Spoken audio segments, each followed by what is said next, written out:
Well, obviously we're excited about finally reaching game week. We've had a long, tough preseason camp. I think our guys have persevered through some tough situations that we put them in. I've been very proud of the way that they've responded every day. We threw some things at them that they weren't expecting, and they responded very well. And we meant to do that because we want to put them in adverse situations and try to get them in situations where they have to react to things that don't go well and things that go well. And been very proud of the way that they have responded to that. And yesterday we had our first practice of game week, and you could tell it was game week. There was a little bit different bounce in their step as opposed to last week. I think they're excited about finally getting the season started and having an opportunity to hit somebody other than a guy wearing a white helmet right now. So excited to finally be here. I'm really excited about seeing what our team's going to be all about. We look good in times at practice. We look bad at times at practice. I want to see how we're going to respond when the lights come on. When it's game time and facing an opponent, I'm really, more than anything else, just curious to see how we're going to respond to game type situations. Coach, you mentioned your team, persevering through some tough situations in fall camp. Where are some areas you feel like they're better off in now versus when you guys started fall camp about 3 weeks ago? Well, I think toughness from an upfront standpoint, I think we're a much tougher unit both on the offensive line and the defensive line. We put those guys in situations where they had to take numerous snaps back to back to back and didn't have any substitutions. And they were forced to have to play through times when they were tired. And it's always hard to think when you're tired. And putting them in those situations, I think it made them mentally tougher. I think it provided for us an opportunity to play defense versus long drives and also sustain long drives from an offensive standpoint. So I think that's been a positive for us. And then also at our wide receiver and defensive back position, the battles that we've had every single day going against each other in those, I think is going to make us better on both sides of the ball. We're very athletic on both sides. And I think the competition that they've had day in and day out from day one to when we split up with our scout teams is going to improve and give us opportunities to make plays both on offense and defense. You also had a good amount of extended success at Valdosta State. Have you been trying to implement any of your old schemes on the offense or defensive end from Valdosta to here? If so, how challenging has it been to do so? Well, any time that you have coached for as long as I have, you want to try to keep a lot of the same schemes if they've been successful.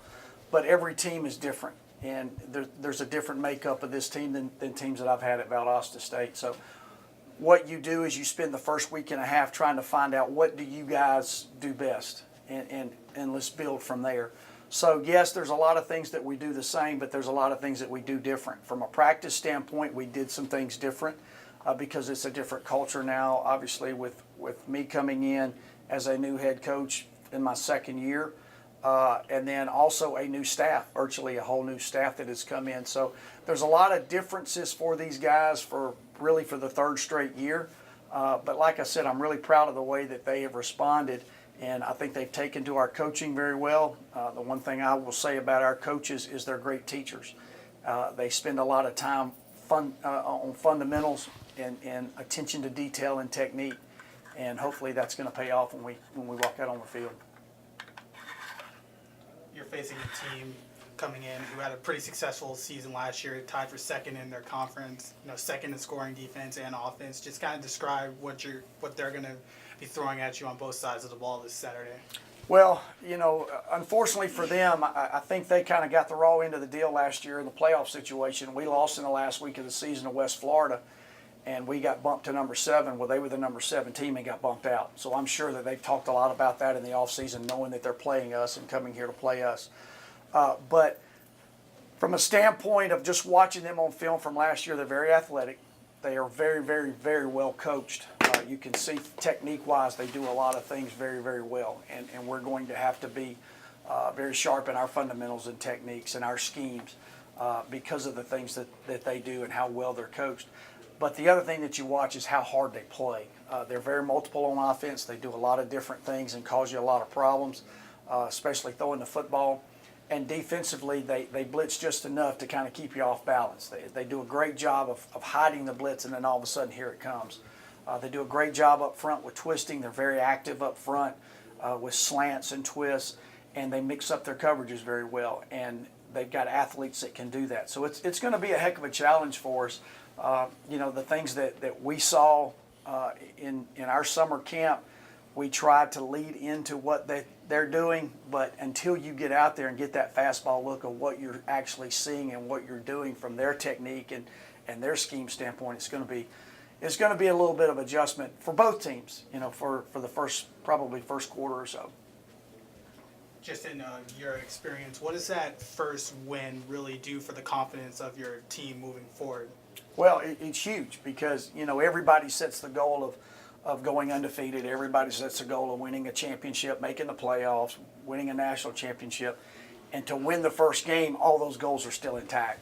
Now, this is not a conference game, but it still is very important from a regional ranking standpoint. When you do get into October, late October, when they start separating who's going to be in the playoff hunt, if we're fortunate enough to win enough games to be in the playoff hunt, this game will be big for us because it is an in-state or a in-region team.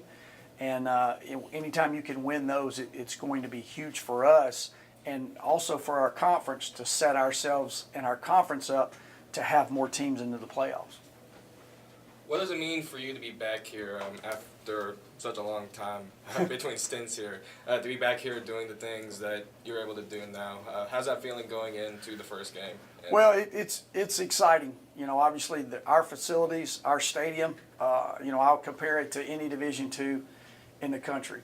I love these kids. These are great kids. They work hard. They do what you ask them to do. They don't complain. We do have some guys that complain a little bit, but that's natural. But they complain, but they do what you ask them to do. So I'm very fortunate. I got a great staff. I work with a lot of good people on a daily basis, and I work with a lot of good kids and kids that love the game of football. And I think what people overlook in Division II football, a lot of these guys are walk-ons. A lot of these guys are paying to play football. And a lot of these guys are receiving very minimal scholarships but still playing football. And I think these guys are playing this game for the right reasons. And when you do that and you can coach those type guys, it makes your job fun.